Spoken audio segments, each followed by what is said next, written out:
Triple H was recently blindsided by his former arch nemesis, The Undertaker, and best friend, Shawn Michaels, at a WWE town hall meeting where he was told that he is going to be a part of the WWE Hall of Fame class of 2025. As the two longest standing members of the WWE locker room, we made an executive decision, and in the class of 2025, the game, Triple H take his rightful place in the WWE Hall of Fame. Yeah, absolutely. And I am all for it. Triple H is very well deserving on so many levels. Now, he's already been Hall of Fame. He's already in because of DX, and he could actually go in as someone from behind the scenes as the head booker. He could go in for that as well, but he's going in as Triple H, the cerebral assassin. And I thought, let's just book it. Let's book the whole class of 2025 right now. Who else is going to be in that class with Triple H? And I thought we'd make it interesting by making it Attitude Era themed, because there's a lot of well-deserving people like Mickie James. Mickie James should be in the Hall of Fame, but not this year. We're going to keep it to just Attitude Era people. Now, it's also contingent on if they're already in the Hall of Fame or not. Stone Cold Steve Austin or Jim Ross, they're synonymous with the Attitude Era. However, they're already in the Hall of Fame, so we can't put them in again. This is going to be Attitude Era themed, but yet still people who have not yet been inducted that deserve it. So let's just start off with Triple H. Does he deserve it? Heck yeah, he deserves it. Now, I did hear some murmurs online of people saying, oh God, Triple H just taking the spotlight. Do we have to see him again? Tell us once again that it's the Paul Levesque era, the Triple H era. Well, I don't think he pushed for himself to be inducted in the Hall of Fame. I mean, he's definitely worthy, but I don't think he pushed it. It's definitely well-deserving. Come on. Triple H in the Attitude Era alone, DX, which they were inducted, that's fine, but that's where he rose to be the game, the cerebral assassin, who then went on to just dominate pretty much, like from the McMahon Helmsley era all the way to like 2001. 9, 10, 11, I don't know. The guy was just like in firm control of the WWE main event scene. Sometimes for good, a lot of times for bad, but either way, definitely made his mark. And I think it's okay even to give him his flowers now, because I hate when they wait for someone to die. I wish Sid Vicious could be inducted in the Hall of Fame while he's alive. So like, let's do it with Triple H right now. Perfect opportunity. And for those people that are like, oh, Triple H, not again. He just keeps trying to take away screen time or whatever. No, he's not. If you didn't know, the last guy who was the face of WWE, and I'm not talking the champion, I'm talking like the business side of the face of WWE, Vince McMahon.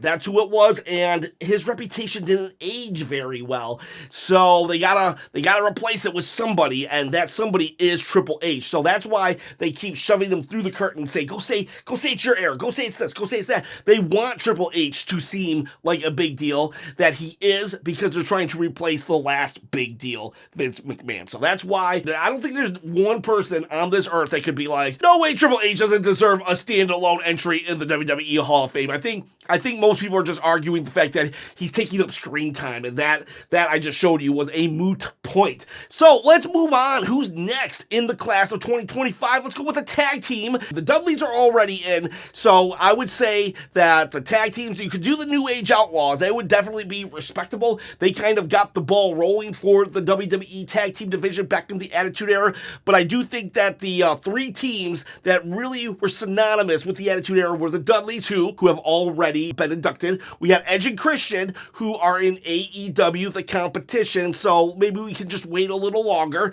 on those guys. And then we have the Hardys. The Hardys are still actually wrestling today. They're also in the competition, but the cool thing about this is they're in the competition that's not the competition. They're in TNA right now, and WWE just signed a working relationship with them. So this would be kind of a cool way to, A, bring the Hardys over, give them their flowers, give them a Hall of Fame entry into the WWE, but also kind of spotlight this new working relationship with TNA. It's a win-win-win, and they were definitely definitely a tag team to watch in the Attitude Era. Holy crap, the things they did. They made the tag team division relevant again with Edge and Christian and the Dudleys. And of course, there was others. There was the Acolytes. There was Test and Albert, who I guess they were TNA also. And, you know, the Outlaws. There was definitely other tag teams present. But those three, Hardys, Edge and Christian, and Dudleys, definitely 100% just made the tag team belt so important. Must-see TV. The ladder matches,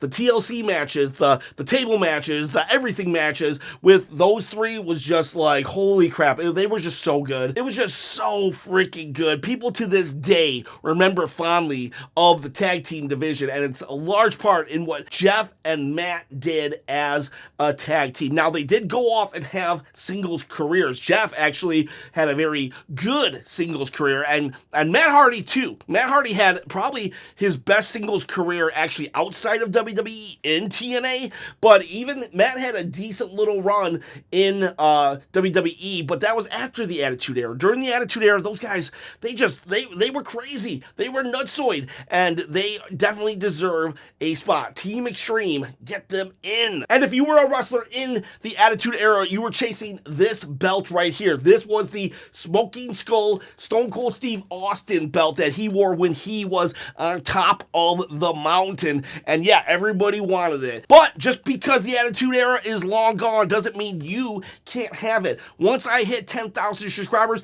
I'm going to give away this belt or the Undisputed belt, the Winged Eagle belt, or the WWE Heavyweight Championship belt. Your pick. Free shipping, free everything. But how? How do you win it? All you got to do is comment below, or any other video. Just comment on any other video. Comment below. Hit the bell notification and subscribe. So you gotta subscribe, hit the bell notification, comment below, and if you're so kind, maybe a thumbs up. No, definitely a thumbs up if you're kind. If you're just mean, then no thumbs up. But that's cool. That's so cool. You know, mean people are allowed to win this belt as well. Stone Cold was a little mean in his day. He could be. But yeah, you want this? Comment below and help me get to 10,000 subscribers, because that's when I'm going to give it away on my quest to quit my day job and produce wrestling content full time. So next is a guy who unfortunately never won the heavyweight championship, but he was definitely a very unsung, underappreciated part of the Attitude Era, and that was Ken Shamrock. I really feel that Ken Shamrock was a trailblazer. This dude was like the first UFC guy to actually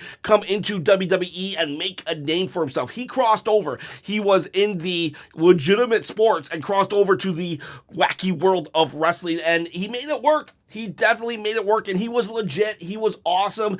He had a feud with The Rock. It's the chair shot. He's just used it as a weapon before.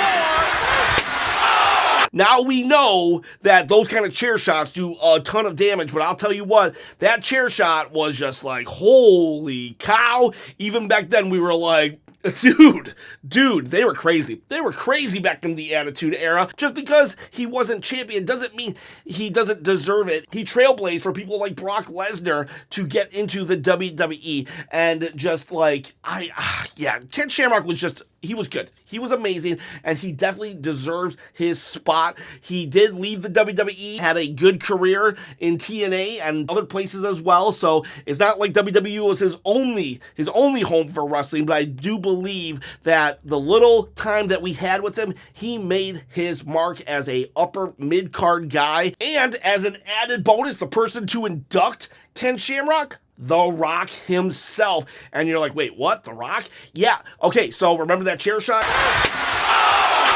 Is what Ken Shamrock credits to getting him over with like the wrestling crowd. And in TNA, Ken Shamrock was actually inducted in their Hall of Fame. And guess who he reached out to and asked who could induct him? It's the man that will induct Ken Shamrock into the Impact Hall of Fame, Dwayne "The Rock" Johnson. You know, when I think back, some of the most memorable and defining times in my career, I could count them on one hand. There is one man I owe a great amount of debt and gratitude to, and that man, Ken Shamrock. Even though The Rock had nothing to do with TNA, The Rock did appear one time in TNA to induct Ken Shamrock in their Hall of Fame. So just have The Rock introduce Ken Shamrock right here. Again, you're like, why would The Rock show up for this? The Rock's going to show up regardless, even if The Rock is not in the main event of WrestleMania 41, which the jury's still out. he's going to show up just for Triple H, probably. He's going to show up as a member of the board of TKO. Plus, I got one more inductee at the end that The Rock is going to be a part of. So now let's do the women's division. The women's division, unfortunately, was not very strong in the Attitude Era. If I were to say, like, who I would want to be in as a solo would be Chyna. Chyna would definitely be a great inductee. First ever women's Intercontinental Champion, first ever women, a lot of things. Royal Rumble entry in the men's Royal Rumble when there wasn't women. She was a big deal. However, when her career was over, well, her personal life, there were a lot of demons in her personal life. Plus, she did some films that you could not find on a Google safe search. I'm not making any judgment call here, but I'm saying that has really made WWE distance himself from her. However, lately they have started to bring her up more in a positive regards. Unfortunately, she has passed away, but that said, it would be really cool if she got in.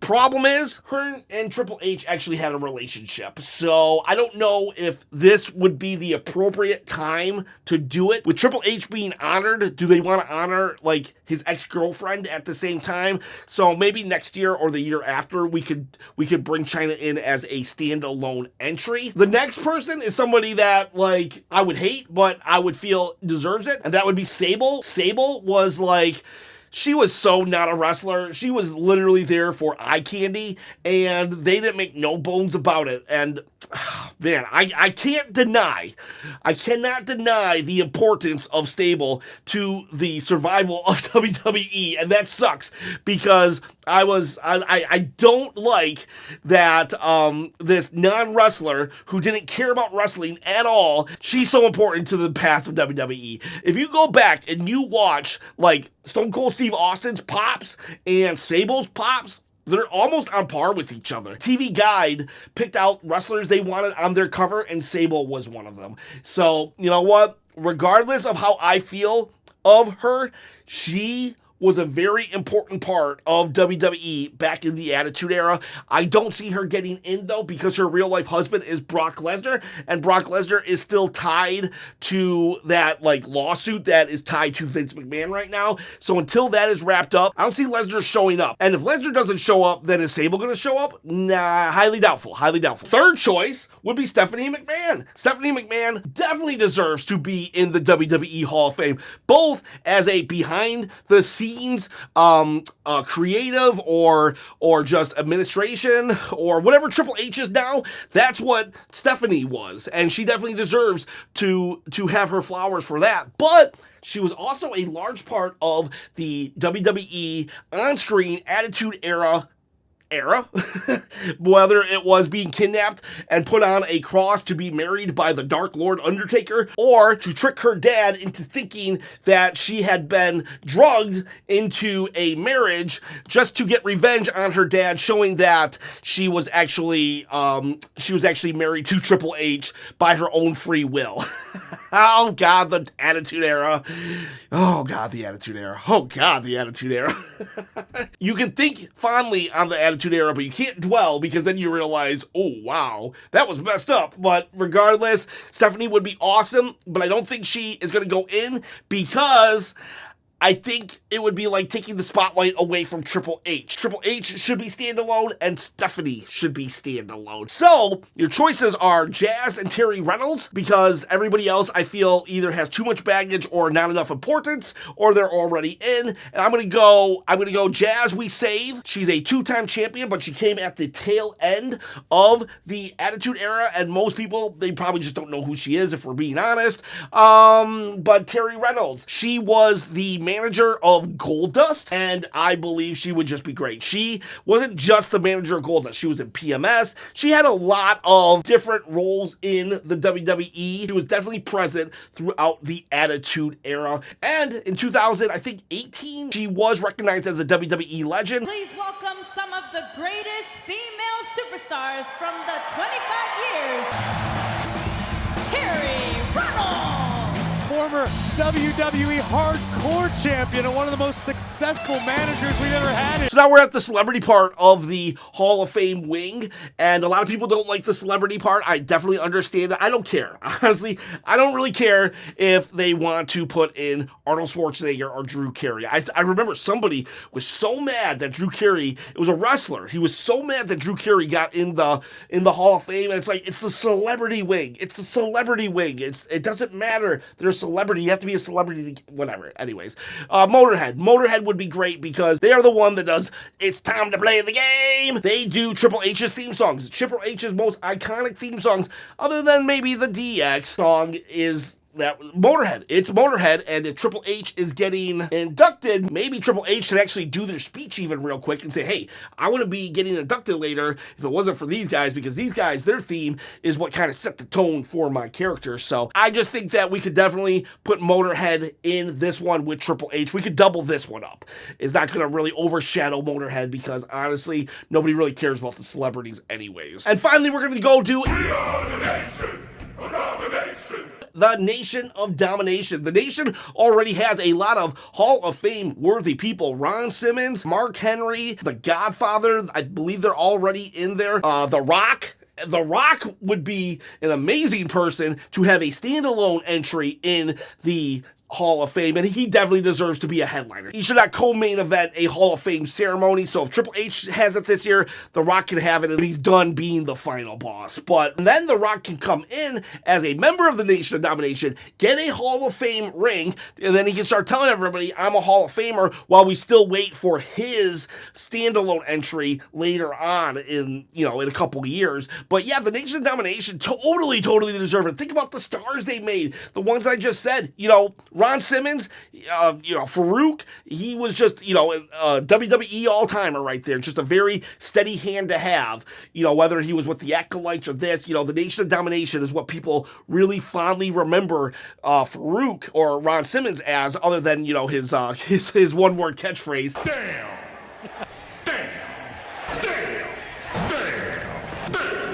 And then you got Mark Henry. God, I loved Mark Henry. Now, his sexual chocolate gimmick, I wish I kind of was like, whatever on that. His Hall of Pain gimmick in the 2010s actually is what I really love Mark Henry for. But the Nation is where he cut his teeth. Then there's D'Lo Brown. Unfortunately, D'Lo Brown does not have a standalone entry in the Hall of Fame. He's even gone on record and said, he's like, I don't think I had a Hall of Fame career. I think I had a good career, but not a Hall of Fame career. And whether you agree with it or not, that's what D'Lo Brown himself has said. But put him with the Nation, and then he gets the ring. So I'd be happy with that. And then of course the Godfather, who's had 800 gimmicks. The Godfather, the Good Father, Kama Mustafa, the Voodoo guy, Papa Shango.